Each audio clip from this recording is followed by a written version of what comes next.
C'est un plaisir de vous savoir nombreux en train de suivre Wango Radio-Télévision. Mesdames, Messieurs, bienvenue à ce journal du week-end qui s'ouvre par cette information en société. Une femme résidant au quartier Kanina a été victime d'une balle perdue qui aurait été tirée par un policier affecté au remblai de l'entreprise minière Comus. Et cette dame est hospitalisée dans un centre de santé plus proche sans aucune assistance. Suivez.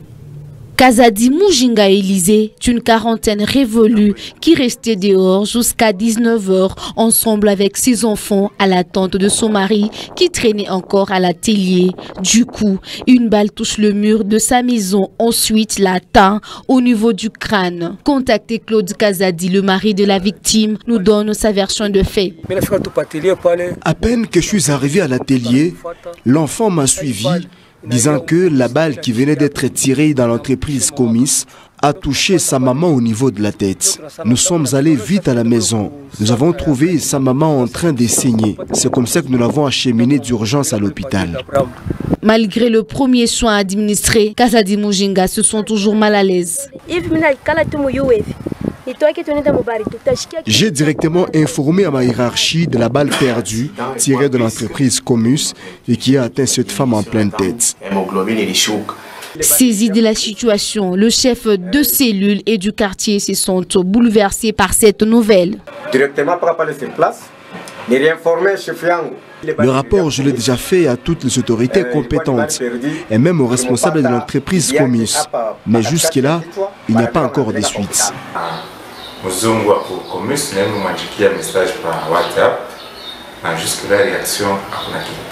Faute de moyens, Kazadi Mujinga reste toujours interné au centre de santé. Malgré les efforts fournis pour contacter le responsable de Comus à ce sujet, il reste jusque-là passif. Et en santé, cette fois-ci, le médecin de la province du Lualaba vient de déclencher un mouvement de grève dans tous les hôpitaux et structures de santé étatiques. Et le syndicat de médecins du Congo, SIMECO, les syndicats nationaux de médecins SINAMED ont annoncé cette décision. C'est samedi à Kolwezi. Suivez. Si tu me rappelles le serment d'Hippocrate, alors je t'apprendrai le testament d'Hippocrate. Leurs revendications sont légion. La prime provinciale de médecins, l'amélioration des conditions de travail de médecins et professionnels de santé, la régularisation de la situation administrative de médecins et professionnels de santé. Il y a une prime provinciale qui a été instaurée depuis plusieurs années. Et aujourd'hui, cette prime n'a pas un caractère mensuel régulier. Elle vient au hasard. Et ça ne permet pas aux médecins de prester. Étant donné que si cette prime était une prime qui venait encourager le médecin, qui était déjà préjudicié par la prime nationale, qui au début représentait 700 $, mais à ce jour, elle représente 450 $ avec l'application de l'hyper. Du lundi 12 au samedi 17 juillet 2021, un service minimum sera observé dans tous les hôpitaux et structures de santé publiques.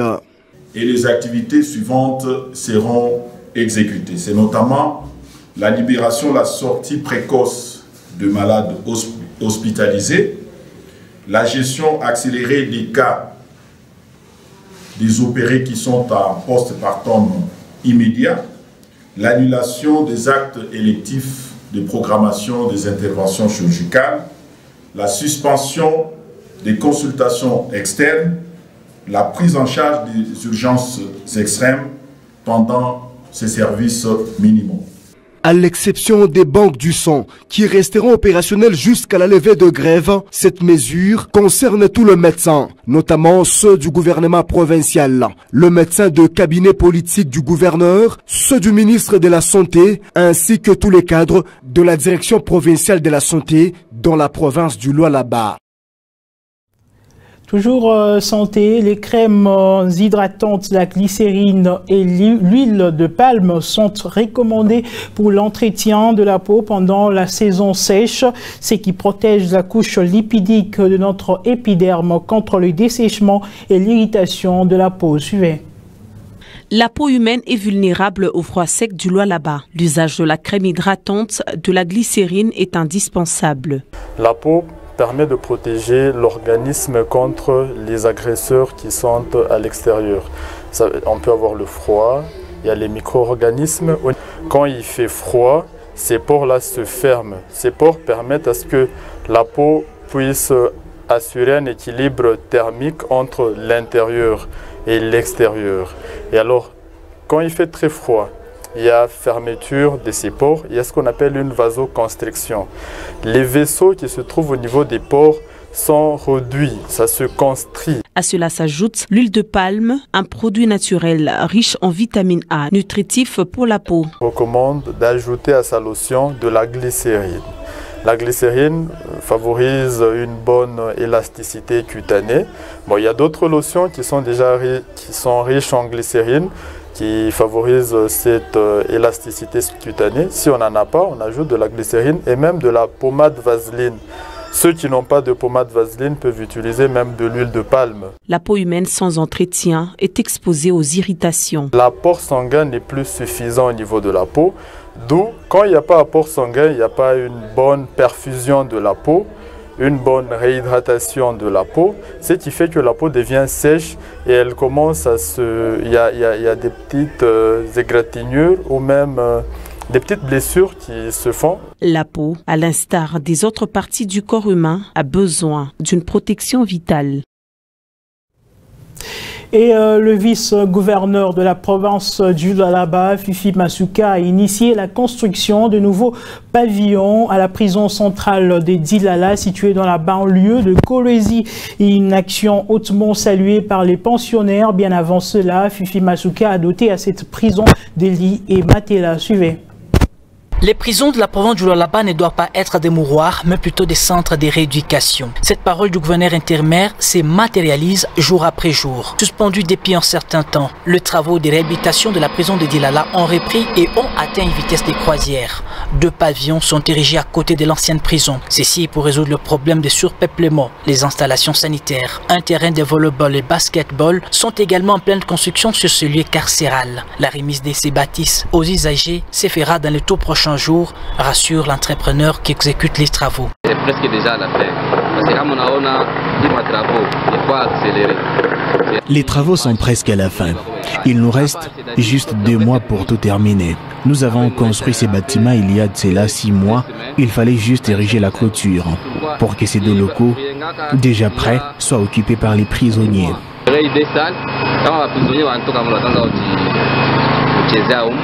Masuka Saini a récemment doté les pensionnaires du centre pénitentiaire de Dilala d'un lot de lits métalliques et des matelas. Pour elle, les structures pénitentiaires de sa juridiction doivent répondre aux standards internationaux. Cela n'est que la matérialisation de la volonté manifeste du président de la République Félix-Antoine Tshisekedi qui tient à valoriser les Congolais de toutes catégories, même ceux en conflit avec les lois de la République. Et en humanité, cette fois-ci, le ministre provincial de l'Environnement, Alain Kantenga, a clôturé ce samedi 10 juillet 2021 l'agenda de la population ouvert le vendredi 9 juillet à l'occasion de la journée mondiale de la population célébrée le 11 juillet de chaque année. Suivez.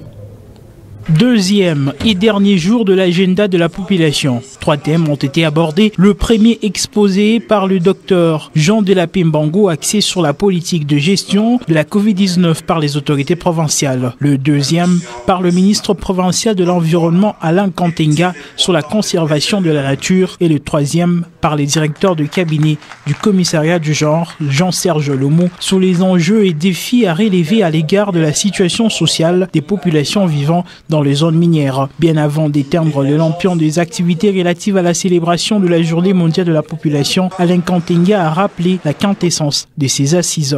L'avenir de demain, oui, mais qu'est-ce que nous faisons pour que ces jeunes soient réellement cet avenir de demain? Voilà ces différents ateliers, les différentes réflexions qu'on organise. C'est ça qui va constituer que nous soyons vraiment la vraie sève. Et donc, il est très important, au lieu que nous allons nous promener, mais on a échangé. Pour les orateurs, le moment tombe à point nommé pour parler de questions liées à la population. Parler de la population, c'est très important, mais aussi comprendre l'agenda de la population, c'est encore mieux, parce que le vrai développement commence lorsque on fait participer le concerné. Généralement, nous faisons des choses qui ne sont peut-être pas bien connues dans l'ensemble de la population. Alors avec cet agenda de la population, ça a été une occasion d'être en contact avec la population. Et en éducation, cette fois-ci, au Lualaba, 11 306 candidats, toutes options confondues, sont attendus ce lundi 12 juillet 2021 pour affronter les épreuves hors session de l'examen d'État. Le finaliste du secondaire sera réparti en 33 centres, y compris les autodidactes. Affirmation de l'inspecteur principal provincial de l'éducation dans une interview réalisée ce vendredi 9 juillet. Suivez. Toutes les procédures administratives sont déjà franchies. Plus rien n'étant à l'ordre, les 33 centres disséminés dans tout le Lualaba n'attendent que le jour J pour recevoir les 11 306 candidats que la province aligne. L'inspecteur principal provincial rassure. Rassure que l'examen d'État va se passer sans difficulté dans notre chère province du Lualaba. Et précisément dans la province éducationnelle du Lualaba 1. L'enrôlement des candidats, et y compris aussi les autodidactes, le Lualaba 1 a enrôlé 11 306 candidats. Et ces 306 candidats, c'est les cycles longs et les cycles courts mis ensemble. Emmanuel Mouniabaranzi appelle les finalistes à la sérénité, mais aussi à élaguer les frissons. Qu'ils se préparent calmement, qu'ils évitent la fausse, la peur, qu'ils ne s'agitent pas. L'examen d'État, c'est tiré parmi les questionnaires qu'ils ont passés même dans leurs écoles respectives. Et donc, ils ne peuvent pas s'agiter. Parce que quand il y a agitation, quand il y a tourment, c'est à ce moment-là qu'ils peuvent rater leur objectif. Dès ce lundi, les élèves finalistes du secondaire vont démarrer les préliminaires des examens d'État avec la dissertation. Et en plus bref, toujours en rapport avec les épreuves des examens d'État, dans un communiqué parvenu à Wangu.info, les directeurs de la province éducationnelle Delphin Konapungu a annoncé que le gouvernement du Lualaba a pris en charge le frais de la participation de l'examen d'État édition 2021. Le projet d'appel à l'arrêt de la perception de ce frais dans les établissements scolaires. Mesdames, Messieurs, pour terminer avec cette information en politique, 24 heures après le dépôt de la proposition de loi sur la congolité déposée par l'honorable Pouloulou à l'Assemblée nationale, la plateforme qui soutient les actions de Moïse Katumbi Tchapwe annonce de quitter l'Union sacrée une fois cette loi passée à l'hémicycle. Suivez. Dans un communiqué signé en date du 8 juillet 2021, la plateforme politique Ensemble pour la République annonce son retrait au sein de l'Union sacrée si et seulement si la dite loi est adoptée à l'Assemblée nationale. Idée appuyée par Sanchez, membre des jeunes katumbistes. Je crois qu'on ne sert jamais, on ne donne jamais des béquilles à celui qui n'en a pas besoin. Nous sommes partis à l'Union sacrée, c'est pour aider le chef de l'État pour réussir à son mandat. Parce que vous savez que ça fait plus de 3 ans qu'il est au pouvoir et rien n'est palpable au niveau sur le terrain. C'est ainsi que les katumbistes sont décidés d'aller aider leurs compatriotes, qui est le chef de l'État, le président de la République, Antoine Félix Tshisekedi Tshilombo. Pour sa part, Rudolf Bondomeki, acteur politique de la province du Lualaba, fustige cet acte et considère cela comme étant l'amateurisme politique. Ici, il y a un peu de l'amateurisme politique au niveau du pays. Moi, je pense que nous voulons avoir des leaders qui sont forts, des leaders qui sont, excusez-moi, qui apportent un peu du rationalisme, qu'on ait un peu de la logique dans ce que nous sommes en train de faire. Ce n'est qu'une proposition qui vient d'être faite. Est-ce qu'on en connaît le cursus? Non, on ne connaît pas. Alors, si on dépose, si la loi passe, vous allez vous attaquer à qui? Or que, quand vous allez voir aujourd'hui, est-ce que Fatib Félix Tshisekedi a vraiment peur de Moïse, êtes-vous vraiment sûr que Moïse va vraiment passer à tout prix? Ce sont des questions qu'il faut se poser. Pour rappel, il y a d'ici là un mois que Noël Tchani avait proposé une loi sur la congolité. Une proposition qui a été déposée ce vendredi 8 juillet 2021 au bureau de l'Assemblée nationale. Mesdames, Messieurs, c'est cet élément politique qui met un terme à cette édition du journal. Merci à vous tous de nous avoir suivis. L'actualité reste en continu sur notre site internet ainsi que notre bande passante. À très bientôt.